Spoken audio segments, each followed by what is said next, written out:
recognized symbol of excellence in sports entertainment.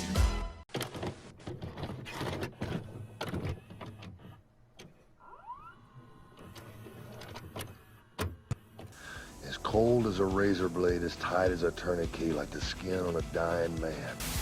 I don't want a piece of the world. I want the whole world. I make my own rules because it's much easier that way. Trust me.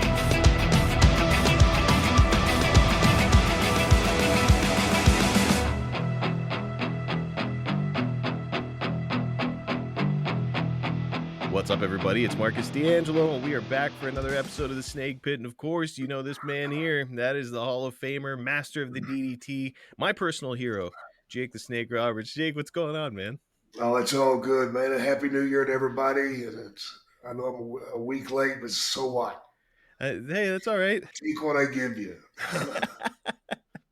Well, it's look, last week you weren't able to give us anything. You were doing a little traveling for the new year, Yeah, which is fine. I'm glad you guys got out. So before we talk about what we did last week instead, what were you doing?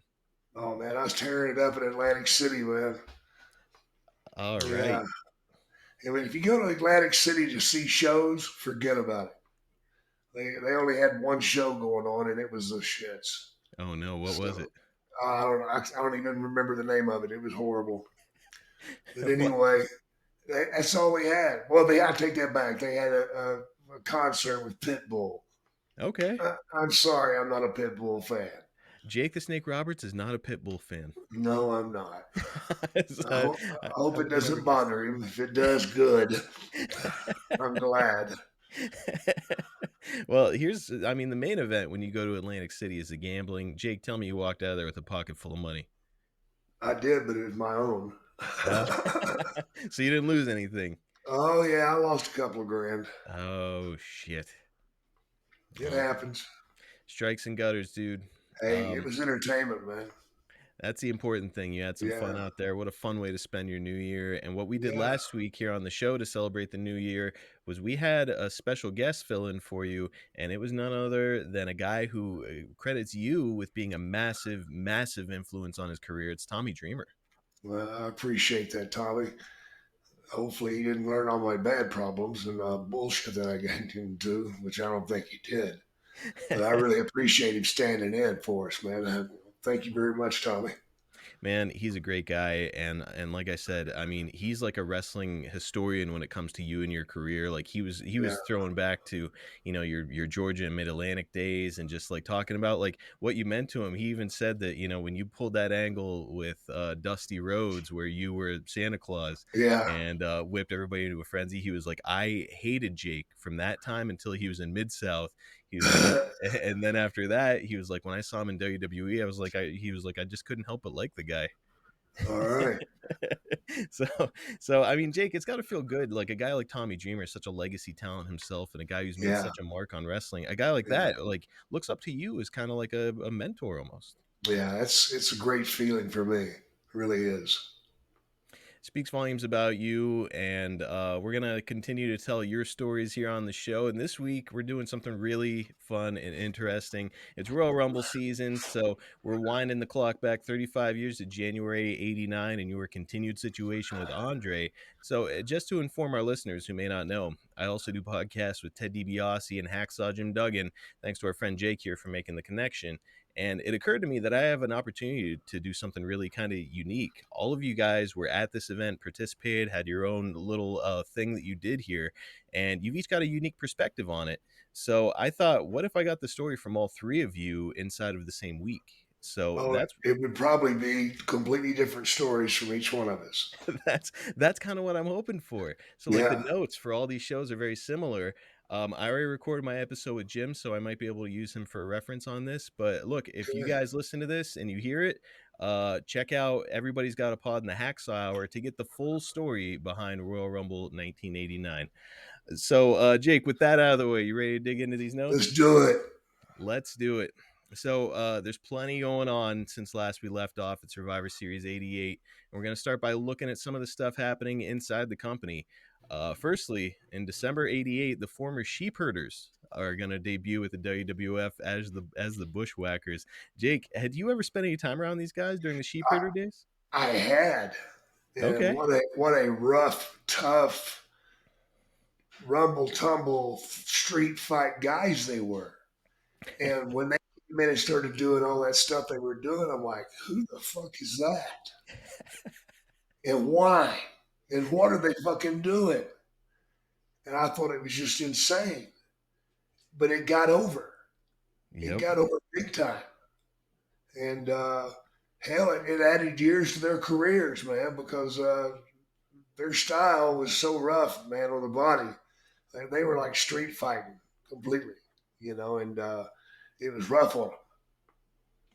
Took its toll. And I mean, now they're coming in here, and it's like, you mentioned it before yourself, where you're going from Mid-South blood and guts, Jake, to now all Yeah, of a sudden you're carrying a snake. You're still the same dude, like on the mic and in the ring, but the blood and guts stuff is not existent in this world, no, right? yeah, it wasn't, man. It was easy. Well, and I mean, you see these guys, the Bushwhackers, and obviously they're the same dudes outside of the ring. They're just Yeah, very different inside. damn straight. Did you get to spend a lot of time with them, like the bars, partying, stuff like that? Oh yeah, I spent a little time with Butch and Luke. Yeah. Whoa! Yay! Uh-huh. Yeah, I went through it. Licking people's heads at the bar. Yeah, they kept away from me. That's probably a good thing. Yeah, I'd been like licking a tab of acid if they licked me. You're like one of those poison frogs out in the Yeah, rainforest. there you go. During this time, do you believe it was easier for wrestlers to make such a drastic change in presentation without blowback from the wrestling audience who'd come to know them so well? Yeah, I was, man. The TV was so strong. That's the whole thing. You're going to eat what you're fed. And so they feed you whatever they want to on television, and that's what you're going to eat up. Yep, and like I think that a lot of the old school fans are like, "Oh, they were so much better as the sheep herders, and they were kind of like the original, like hardcore type guys." And it's like maybe like it's fun to watch, but like realistically, their legacy is the Bushwhackers. Yeah, absolutely. Absolutely, man. They got over huge, man. The kids loved them. They were a lot like Hacksaw, who's getting over Yeah, really big at this time too. Just yeah. out there, wild and brawlers. They're not going to put on any technical masterpieces, but they No. will entertain you. Yeah, absolutely. Another entertaining guy that's here is Outlaw Ron Bass, but he's going to be winding things down with the company. And he's going to wrap things up completely after the Royal Rumble. I know that you had worked with Ron in Mid Atlantic a little bit, and I'm guessing that you Yeah. probably spent some time with him at other points in your career along the way. I Um, bumped into him a few times. yeah, Yeah. I've heard he had a great sense of humor. What can you tell us about Ron and your experiences with him? Oh, he was a good guy, man.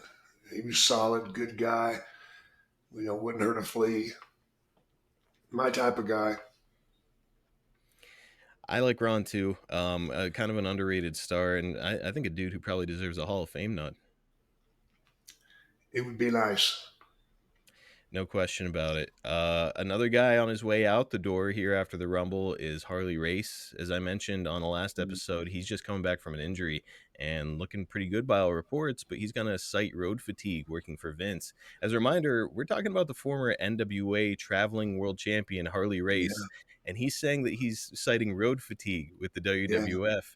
I mean, that travel schedule must have been fucking brutal if he's throwing in the towel, Oh, right? it was brutal, man. I mean, you woke up in a different city every day, man. You know, and the first thing you did when you woke up was get your ass to the airport. Then you'd fly somewhere. And I swear to God, I think they did the bookings with a dartboard. Just San Diego to Miami, Miami to Portland, Oregon, Portland, Oregon to Portland, Maine, Portland, Maine to Houston. What the fuck, man? How often were you waking up, like just looking around the hotel room, like, where the hell am I? Oh yeah, a lot, a Oh, lot. I can't imagine it. Yeah, it was brutal. How hard do you think the adjustment was for Harley to go from the territory system where he was part owner to now Yeah, being an employee for Vince? You think it was tough? I don't think that part was tough for him. I think just the travel got to him Hmm. because he wasn't used to working 7 days a week. And Okay. with Vince, you work 7 days a week, twice on Saturday, twice on Sunday. And that's what got Harley. Okay, so as the NWA champion, he's not working 7 days a week, maybe like 2 or 3 No, times a week. yeah, yeah. And he'd have days off. Now it's coming together. Okay, Yeah, so the travel is probably similar, but now instead of working only a few times a week, he's killing himself every single day. right. He'd go into a territory and work 2 or 3 dates in that territory. So there wasn't much travel. You drove it by car. It was easy peasy. A whole other world there working for Vince. That helps put it in perspective. That's great.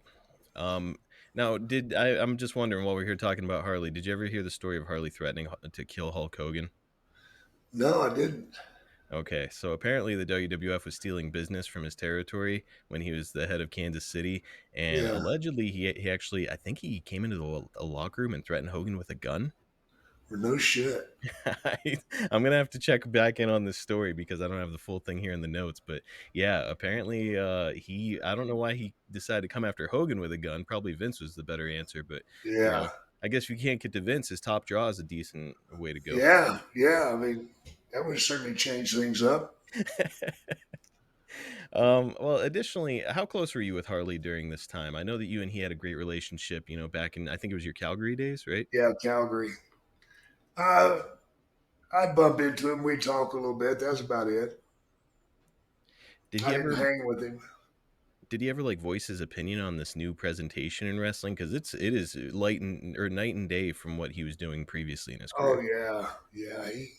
He spoke up a few times, but it was sad too. Because you look at a guy that went out there and really did the tough work. 90-minute matches, 60-minute matches every night, and really did the groundwork. You know, and you look at it, and here he's done that his whole life, and now all of a sudden he's jet airplaning around and doing half the work in the ring. Uh-huh. But the hardest part was the travel. That was what hurt you. The Was the travel, constant travel. I can't imagine that he was like crazy about the King Harley thing either, because he was just, I mean, he, as you said, he used to be like the 60-minute wrestler guy, and now he's Tough here guy. as, yeah, a character. Yeah, yeah, yeah. He did. It put a nasty taste in his mouth. I'm hard to blame him. I mean, this is right when the territories are getting ready to die, and Yeah, he's a territory guy now, being forced into a kind of a cartoon role to continue his career. It's like, yeah, I don't necessarily blame him for wanting to hang it up. yeah, Well, he's gonna finish up at the Royal Rumble, losing his title to Haku, making Haku the king. By all accounts, Haku is a certified badass, but so is Harley. Jake, hypothetically, fist yeah. fight. Who wins the fist fight? Haku, What about young Harley Race, not Harley at this Haku, any era of Haku? Haku. The moment he was born, Haku. He actually gets into legal trouble stemming from him biting off a guy's nose at this Yeah, time as I well. I was there. know. I was there. You witnessed him biting a I man's nose off. witnessed it. I witnessed it. You finish your Uh, drink or just leave the bar? I got a beer. Oh, You you were know, like, let's have a show. I was like, fuck, I gotta have a beer after that shit. Yeah, to try to wipe that from my memory. Yeah, man. I mean, is it like you can like it's a weird question, but like just Oh, he what, like bit it stomp off, or man. maybe? There was just 2 holes there. Oh my god. He bit the whole fucking nose off. And like but the night doesn't come grinding to a halt. You're like, holy shit, okay, I'm gonna take a beer. Yeah. I knows you're in trouble. Just a different time. Bet you won't be nosy. It's probably not gonna have much of a sense of smell moving forward either. No. Holy shit. Well, you had mentioned before that your travel was crazy, particularly when you were working with Steamboat in 86. Now we're Yeah. coming into 89 here, and you're programmed with Andre. Would you say that the schedule was different, with you being paired with Andre? Yeah, a little bit. Okay, how so? A little bit easier. Well, Andre was not in the best of health. His back had continued to Yeah, be an issue at this time, so I'm guessing that was a big part of it. I mean, apparently, even in first class, those big seats, he's yeah, still struggling because of his size. yeah, Um, so I mean, Andre's looked at as like one of the most respected guys ever in the locker room, like one of those like yeah. stoic kind of impenetrable figures. Was he selling it when he's backstage, or like Fuck keeping it behind no. closed doors? Never. Never. Wow. Never heard him complain once. Wow. Not once. I mean, I know that your strategy was always to kind of keep him close to the rope so he could support Yeah, himself and get himself yeah. up. Was that ever something that you, because if he's not selling it, does that mean that he's not discussing this with you, like how to help him out in the ring? No, he never discussed it with me. I just did it. Okay, you just knew what to do. Yeah, yeah. He thanked me for it. Okay, so You he know, didn't every ask you for it, but he recognized you were doing it. yeah, absolutely. How did you know to do it, Jake? I was told a long time ago you never expose somebody's weakness Mm, because if you do, then you're beating a lesser man. You know, you want to accentuate the guy's positive and make him the biggest, baddest son of a bitch on the planet. That way, if you beat him, you beat somebody. okay, So knowing that Andre was struggling with his back, you know, even if you didn't know, you could tell when he walked that he was hurting. You know, just by the way he walked. yeah. So what do?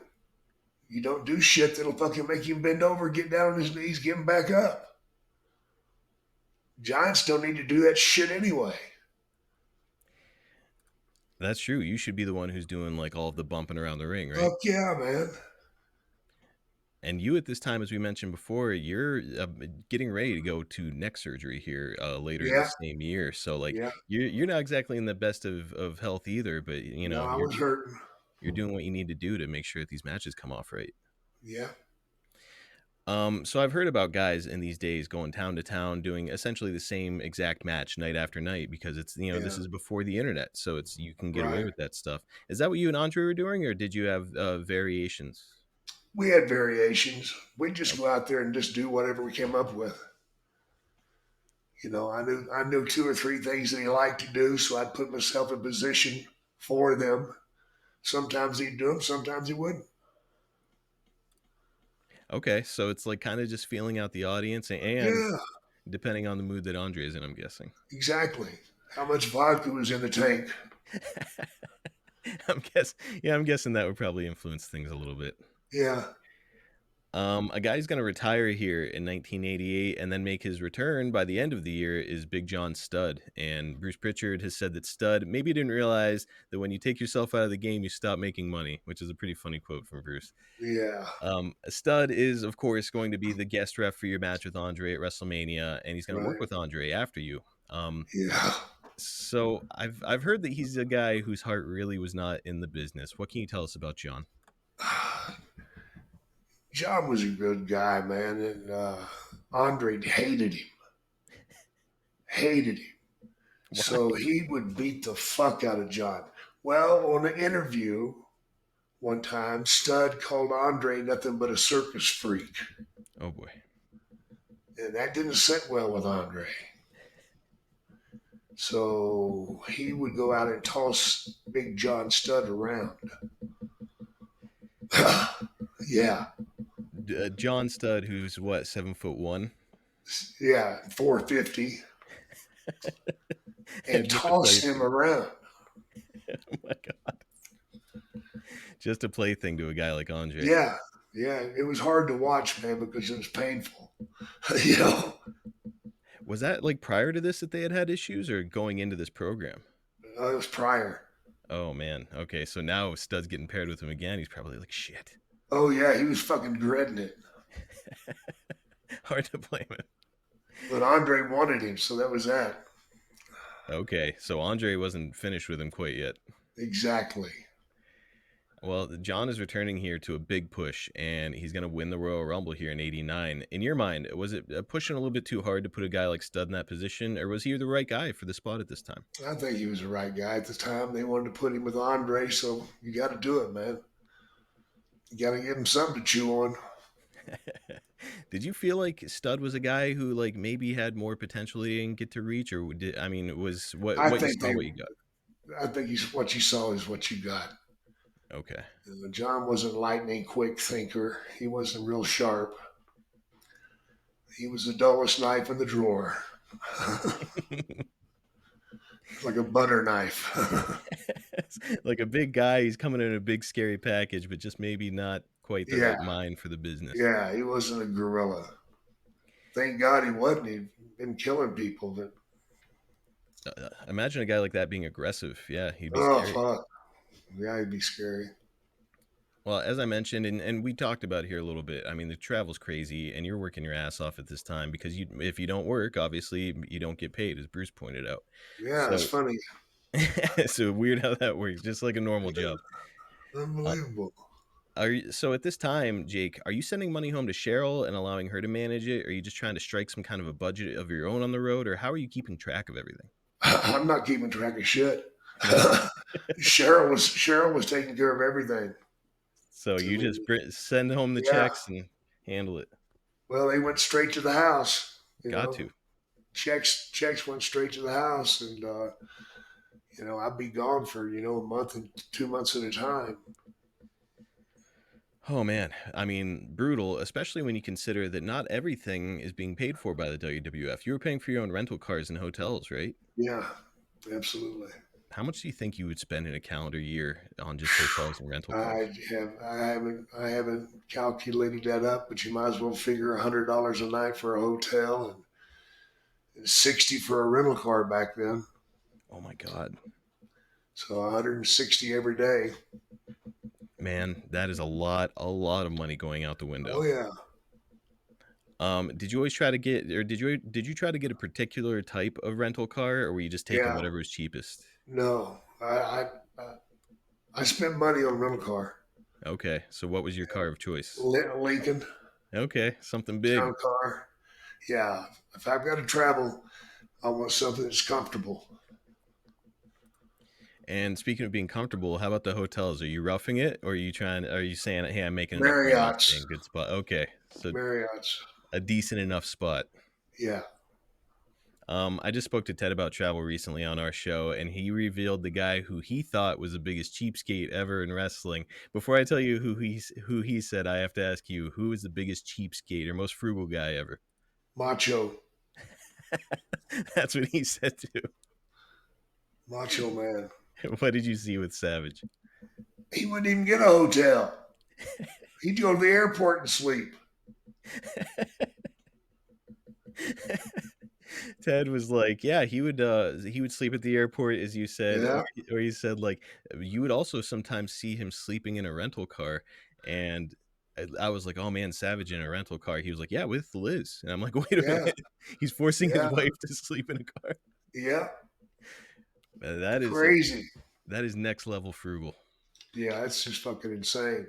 He used to have the Marks driving around. Oh really? Yeah, when he got the title, Vince told him he couldn't do that anymore. Why? You know what your world champion riding around in a 62 fucking Volvo or a Volkswagen with a Volkswagen van with flowers painted on the side? No, you don't want him in that. Did you ever ride with the fans? Hell no. No. No. So what was stopping you? Because it's a big money saver. What made you decide against it? Just the constant questions. I gotcha. Just, what about this? What about that? What about this? What about that? What would you do if he did this? So you'd be like sitting there trying to sleep, and they're peppering you with, Right. "Oh yeah, no thanks." Right.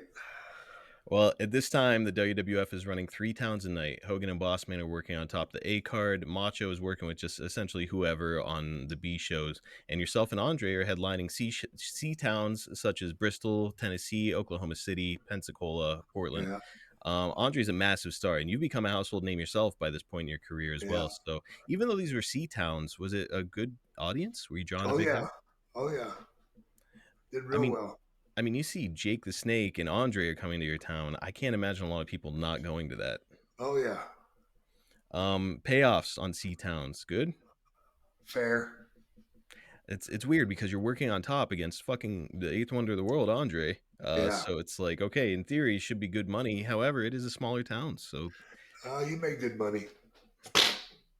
Of note, on January 8th, the WWF ran the Charlotte Coliseum in Charlotte, North Carolina. This is the first time the WWF came to this town, which historically the WWF did not do well in Crockett country. But this event is bringing in 13,500 fans. The card includes 8 matches, but the big ones are Arn and Tully versus the Rockers, DiBiase and Hercules, yourself and Andre in the semi-main, and Hogan and Boss Man on top. So this card is a combination of talent that worked A, B, and C towns. Mm. And I mean, it's loaded with Hall of Fame talent. So, Jake, I'll ask you, do you think this had more to do with trying to make an impression when running a new venue, or is Vince trying to make a statement in Crockett country? Make a statement. I've never met Vince, but based on what I've heard, that sounds like something Yeah, he would want to do. yeah. He wanted to show him this is mine.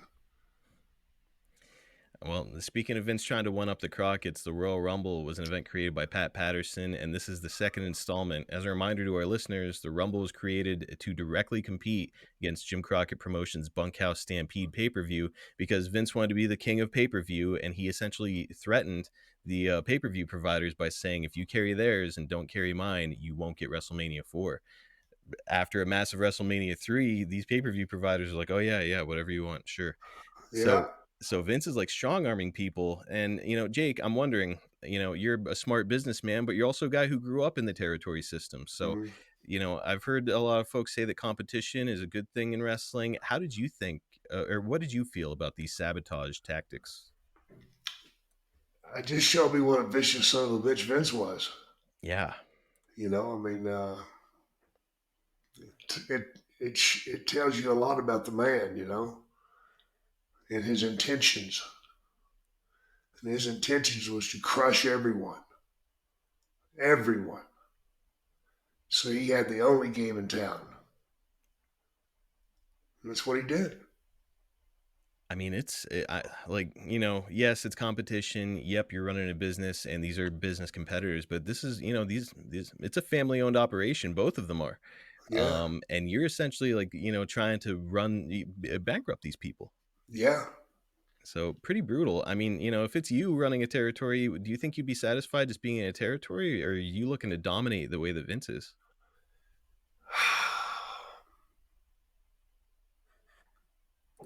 I'd like to dominate, Okay.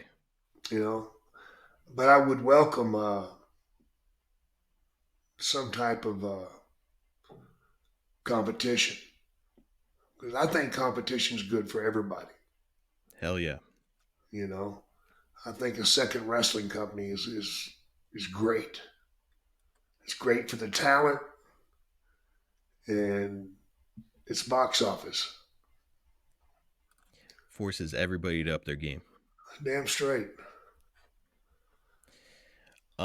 Even here in 1989, would you say you were starting to see the writing on the wall for the territory days? Oh yeah, yeah. It was over. Yeah, Disappointing, or when you're working on top, it doesn't hit quite as hard? it was disappointing because you realized, I looked ahead to see what it was going to cost us, and one thing it cost was there was no longer a breeding ground for new talent. Mm. You know, for guys that are starting, there was no place to go, and that was sad, real sad.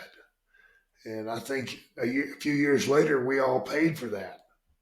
Yep. And there was a lull in the business simply because there was no fresh blood. Nothing new was coming through. It was all the same old shit. That's something I want our listeners to think about a little bit is, all of a sudden you're going from, you're getting competitors that are working every night on the road and then jumping into a new territory and learning over there to now all of a sudden you're getting guys who maybe worked like 150 times that year. Shit, you'd be with guys that wrestled 10 times that year. I mean, a mass like Jake honed his skills and became Jake the Snake because he got to learn from people, different territories, working Yeah. all the time, riding in the cars and hearing the stories. That's how you became Jake the Snake Roberts. And now Yes. it's like it's just the faucet's turned off. Yeah. Nothing's going to come out, man. Very different world. All right, so we're getting to the Royal Rumble here. You've done plenty of battle royals over the years, Jake, but now this is a whole other thing with the Royal Rumble. What did you think about these entrances separated by 90 seconds or 2 minutes or whatever? 2 minutes was too long. Oh, really? Yeah. Hell yeah. Why is that? Because if you came in there number one and stayed till the end, you weren't tired son of a bitch. Okay, that's a really good point. And I had to put some time in some of those. Yes, you did. I can't remember what year it was, but you were in there for a hell of a long time. Yeah, I was in there for like 40 minutes, man, and fuck that. Just take a bump in the corner and just sit there. I would hide. I would hide in the corner. It's funny because I had asked you your Royal Rumble strategy probably about Yeah, a get year in the ago when we corner and talked I about it. hide. And so what's funny is a couple weeks ago, I asked Ted the same thing. He was like, "Oh, I always got to the corner." I'm like, "Really? That's what Jake said." And so last week, I spoke to Jim about this event, and I was like, "Hey, I asked Jake and I asked Ted, what's your Royal Rumble strategy?" He's like, "Oh, I get in the corner." And I'm like, "So everybody's just trying to fight their way into a corner?" Yep. It's just hilarious picturing everybody grabbing their opponent and trying to back into the corner. Absolutely. Oh, well, we'll get to your match or your involvement here in a minute. Before we do, Jake, I do not want to let this episode slip by without asking you about this, which could be a candidate for WrestleCrap, in my opinion. The Ultimate Warrior and Rick Rude are starting their rivalry in early '89, and they're here at the Rumble facing off, but it's not in a match. They are in a pose off, Jake. Oh yeah. So after growing up in wrestling, as we've talked about, admiring guys like Danny Hodge, you're paying your dues in these violent, bloody matches across America, Japan. What did you think about two oiled up dudes posing in the ring, Jake? I thought I would to jack off for a while. that's pretty much the answer I was hoping for. Yeah.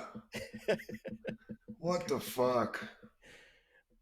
I mean, this is a major pay-per-view now at this point. Yes, it's only the second year, but it's one of like the kind of tentpole pay-per-views in the era. And you're taking up valuable pay-per-view time with guys posing at each other. Yeah. I don't know, man. It was wonderful. I don't know. Is it better to have the pose off with Warrior or put Warrior in a match? Pose off. There we go. That's a payoff on the question I was really hoping to get to. Yeah. All right. Well, speaking of getting to things, let's get to the Rumble itself. You're going to come in at number 7, and this is not a very long Royal Rumble for you because you're going to be eliminated by Andre in just 2.5 minutes. So yeah, it's perfect. In and out, quick night, but your night is not over yet, Jake. Let's have a look at Andre's unique elimination that night at the hands of yourself and Damien. Listeners can follow along with the link we'll provide in the description of the episode because WWE made it available on YouTube. Here we go. All right, so Andre's in the corner, working over Outlaw. You've got Kurt Hennig in the background with Shawn Michaels, which is really cool. And all right, we've got the countdown going now. We're at 6 seconds. 5, 4, 3, 2, 1. And who we have here? Okay, it's Bushwhacker Butch stomping on down to the ring. You can see the fans starting to stand up and look too, not just for Butch. There's something else going on. Butch is in there like a house of fire. Here's what the fans are looking at. It's Jake the Snake. You're throwing Damien into the ring. And here you come after Andre. There goes Andre. He eliminates himself. Oh, man. Look at that reaction from the crowd. So Andre's out of here. Everybody in the ring is in shock. Nope. Andre's taking his ball and going home. All right. So there it was, a moment that still gets referenced a lot when people talk about the Royal Rumble. It's a pretty cool, iconic thing. What do you think 35 years later, Jake? I think it was great thinking. That begs the question. Did you come up with this? No. No. Who did? It was a natural. Okay. Yeah, it was a natural. That was everybody guessed that. I mean, it's brilliant, especially because Andre was kind of like the king of battle royals. Nobody ever eliminated Andre Yeah, by themselves. right. And now you're not even touching him and you're forcing him to eliminate himself. It's just brilliant stuff. Took a pretty good bump getting out of there. Like you saw him kind of hobbling over, so watching him try to, that's his version of like running, I guess. Like Yeah, watching that happen, I'm like, I don't know how this is gonna go, him bailing out, but no, he did a good job. yeah, he did a good job, man. Not too bad for a guy who's in a lot of pain. How many bottles of wine do you think that night, if you had to guess? Oh, probably 5 or 6 and a bottle of vodka. Just to get started. Yeah. Man, it was really cool. Let's hit a couple of fan questions and then I'll let you go, Jake. All right. First up, we've got Adam Krasnoff who asks, at this point, did you know what the plans were for you going into WrestleMania 5? No. So, I mean, WrestleMania, massive, massive show. I mean, is it like how long before WrestleMania are you finding out what their ideas are for you? Oh, couple weeks. Wow. Okay. So they're kind of booking this shit on the fly. Oh yeah. Kind of weird that Big John Studd is selected to win the Rumble here, only to go on to become a guest referee in your match with Andre. Do you have any Yeah. idea why they selected him to do that? To give me a chance. Okay. I got you. So you've got a It worked baby out. face Big John Studd on your side to Yeah. help. Okay. Now it's making sense. Last question. Philip France asks a good one here. So we're talking about how they're kind of booking you last minute. This is the opposite end of the spectrum. The Mega Power storyline is getting ready to come to a head at WrestleMania 5, and it was something the company had been building for an entire year. What did Jake think about a program being extended for so long? So that's a good point, Jake. Here they are getting ready to book you, whatever, a week or two ahead of WrestleMania. But Yeah. this is a story they've been telling for close to a year now. Well, I think that's the way it should be booked. You know, that's the way it should be good. Would be booked. You come up with an idea, then you play with it that whole year. Build it, build it, build it, build it. That way, there's a crescendo at the end, man, where everybody blows their nut.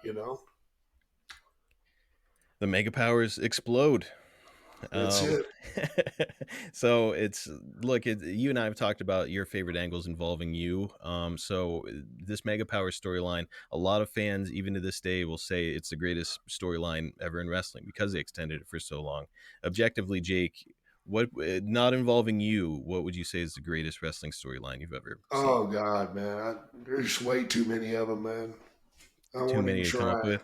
Oh God, yeah, I won't even try. Not the Mega Power story though. No, no, no. Well, it was worth a shot. That is going to wrap us up for this week. Next week, we're dipping our toes back into the Mid-Atlantic waters with a look back to Oh boy, October '81. good. And the week after that, we're going to close out January with another Ask Jake Anything. So good stuff ahead as always, my friend. I love it. You guys keep coming, guys. Just want to remind you all before we go that if you're looking to attract that 25 to 54-year-old male demographic to your product or service, you've got to hit advertisewithsnake.com. Jake was just back on AEW Dynamite and Collision this past week, and if you listen to that audience, they went absolutely nuts for the legendary Jake Roberts. He's still a household name, guys. He's got unbelievable loyal fans, and you can get him to put over your stuff to that exact demographic. If you need evidence that it works, just listen to our show. We are always advertising for the same folks because once they advertise with us, they start to realize that the methods that we use work and get results. So head to advertisewithsnake.com, get teamed up with the Hall of Famer Jake the Snake Roberts. JakeTheSnakeShop.com has got all kinds of great collectibles straight from the man himself. Right now, you can purchase an 8x10 of him and Cheryl, and it's signed by both of them. An autographed picture of wrestling's greatest power couple right as we're coming into Valentine's season. Come on, you know your collection isn't complete without it. Go right now to JakeTheSnakeShop.com and pick yours up today. Get over to cameo.com/Jake Snake if you want a personal message, a promo, a birthday wish, or just want to say hi to the legendary Jake Roberts. Here's a recent review from Todd. Awesome. Done in a day and done thoughtfully. Thanks, Jake. You're going to make a grown man happy today. You get these cameos quickly and you get a ton of effort from one of the very best who does them. Jake loves doing these. He loves having the chance to interact with fans. And if you're a lifelong fan, you owe it to yourself to check this out. Again, it's cameo.com/Jake Snake. Order yours today. Get over to the Snake Pit page at boxofgimmicks.com and check out the awesome vintage style merch we have there. I've mentioned it before that I'm a child of the 80s and 90s, and I know that a lot of people like me really miss that awesome style from that era. Well, I've worked hard to recapture that look on our merch page, and I think we've absolutely nailed it over there. You've got to check it out. We've got some modern updates on classic Jake shirts, tributes to the WrestleFest game, and so much more. Plus, rumor has it, we're looking to add a little something for Valentine's Day, so stay tuned for that. Seriously, just go and take a look, and I have a feeling you're going to find something you like. Again, it's the Snake Pit page at boxofgimmicks.com. Check us out on YouTube at youtube.com/at Snake Pit Pod for short clips from the show, some highlights, and exclusive content. Reminder, we recently dropped the WCCW bonus episode with Baby Doll on our page. It's a YouTube exclusive episode, and it's the perfect companion piece, not only for our coverage of WCCW here on the show, but also the recently released Iron Claw movie. So if you want even more valuable context behind the story that's becoming famous, you'll love what we've done there. You won't be able to hear it anywhere else, so get over there right now, check it out, and do us a huge favor by subscribing. Speaking of YouTube, I announced on the latest episode of my podcast with Ted DiBiase, Everybody's Got a Pod, that we are doing something huge on that YouTube page. I've been doing the Hacksaw Hour with Jim Duggan exclusively on ad-free shows, but Jim and I wanted to grow our audience. With that being the case, we've moved the podcast exclusively to the Everybody's Got a Pod YouTube page. So the first 8 episodes will still be available exclusively at adfreeshows.com, so you've got to go subscribe and check those out. But every episode moving forward will be on a channel that now has 2 Hall of Famers providing content. By the way, Jim is bringing more than just the Hacksaw Hour to the channel. He's providing videos of his day-to-day activities, and the most recent one gives fans a tour of his home in South Carolina. And let me say, in just one day, it had more than 100,000 views, and it's still growing. So go do yourself a favor and check it out, and make sure to subscribe to the page for more videos like that and the continuation of Jim's podcast, The Hacksaw Hour. Speaking of my podcast with Ted, we were just nominated for an award. The Sports Podcast Awards have made us one of their finalists for the Best Wrestling Podcast, and we need your vote to help us win it all. Just go to sportspodcastgroup.com, find us under the wrestling category, and cast your vote. It'll do us a huge favor. It only takes a couple minutes, so if you enjoy what I'm doing here on this show, and if you're a listener to Ted's podcast, please help us out. Also, if you've enjoyed the Snake Pit, please like, subscribe, and leave us a 5-star review on all platforms. That does Jake and I a big favor. And just a reminder, you can get the Snake Pit and all the other shows in our network early and ad-free at adfreeshows.com, starting at just $9. That's less than 15 cents an episode each month. Plus, tons of bonus content, interactive chats with your favorite hosts and wrestling personalities, and so much more. Ad-free shows just added a new series, Beyond Nitro, with Guy Evans, the author of the Nitro book. Guy is on AFS providing an even deeper look into the key elements, themes, and stories discussed in the book. And if you're a fan of the Monday Night Wars era of wrestling, you are going to want to check it out. Not to mention, you get access to shows like Tuesdays with the Taskmaster with Kevin Sullivan, Lex Express with Lex Luger, the Monday Mailbag with Mike Chioda, and so much more. Seriously, get over there and sign up because you are missing out on some great content if you're not part of the Ad Free Shows family. Catch Jake on X at JakeSnakeDDT, on Instagram at JakeTheSnakeDDT, and on Facebook at Real Jake the Snake. You can follow me at Marcus P. D'Angelo on X, and you can follow the podcast at Snake Pit Pod on all social media platforms. What an awesome podcast getting to talk to Jake about 35 years ago in the WWF and a really iconic period of time in his career, one of his greatest rivalries. We'll be back next week to talk about Mid-Atlantic right here on the Snake Pit. Okay, guys, we all know that New Year's resolutions are hard, but saving money is easy with SaveWithConrad.com. You don't need perfect credit or money out of pocket, but if you've got credit card debt, you can get rid of it just like that and skip your next 2 house payments.